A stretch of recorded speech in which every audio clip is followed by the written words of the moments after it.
नमस्कार. तर आता या वर्षापासून बी-एड सी-ई-टी 4 वर्षाची बी-एससी बी-एड सी-ई-टी किंवा बी-ए बी-एड सी-ई-टी नवीन एक्झाम आलेली आहे. आपल्या महाराष्ट्राचे सगळे खुशखबर, खुशखबर, खुशखबर. सगळे बी-एड सी-ई-टी, बी-एड सी-ई-टी एकच होईल. आता नॅशनल लेव्हलची संलग्न झालेलं आहे. त्यामध्ये 7 विषय असतील. 27 तारीख 27 एप्रिलला परीक्षा आहे. फॉर्म भरावा लागेल. एन-सी-ई-टी वेबसाईटवर जाऊन, एन-डी-ए वेबसाईटवर जाऊन किंवा आपल्या महाराष्ट्राचं जे सी-ई-टी वेबसाईट आहे त्यावर पण त्याचा लिंक दिलेला आहे. मी तुम्हाला लिंक देतो, हे घ्या आणि त्यावर जाऊन फॉर्म भरायचा आहे. 16 मार्चपर्यंत फॉर्म भरायचा आहे. 27 एप्रिलला एक्झाम आहे. त्यामध्ये 7 विषय विचारतील. 7 विषय असतील. 2 तुमचे लँग्वेजेस, 3 विषय तुम्हाला निवडायचे आपल्या सोयीप्रमाणे जे तुम्हाला पुढे करायचं आहे ते. ठीक आहे, ते तुम्हाला त्याची परीक्षा घेण्यात येईल. अजून एक टीचिंग ॲप्टिट्यूड आहे आणि अजून एक जी-के आहे. 20-20-20, 25-25-25 मार्काची परीक्षा आहे. एकूण 160 मार्क्स प्रश्न असतील. दिवसात 2 एक्झाम होतील. सकाळी 9 वाजता 9 ते 2.5 तास आणि मग 2.5 वाजता सुरुवात. 2 टप्पे असतील. तुमच्या विषयानुसार तुम्हाला वेळ देण्यात येईल. संपूर्ण महाराष्ट्रात बरेचसे सेंटर्स आहेत. पटकन फॉर्म भरून घ्यावं. कम्प्युटर बेस्ड टेस्ट असतं. तिथे सेंटरला जाऊन कम्प्युटर बेस्ड टेस्ट असेल.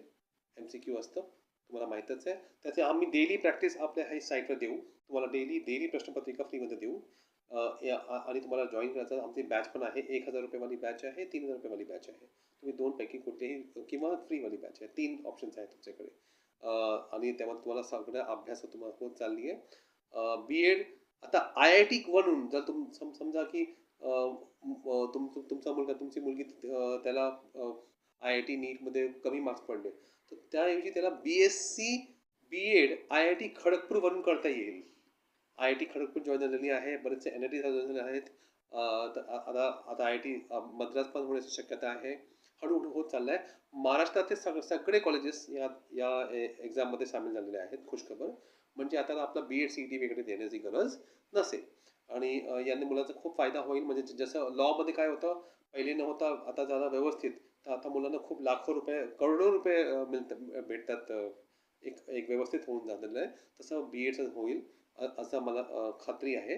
आणि जे लूटमार चालली आहे, म्हणजे बी-एड टी पास झाल्यानंतरही शिक्षकांना जॉब नाही आहे, कमी कमी पैसे जॉब आहे, ते सगळं हळूहळू टप्प्यानुसार मला वाटतं त्याचं समाधान पण होईल.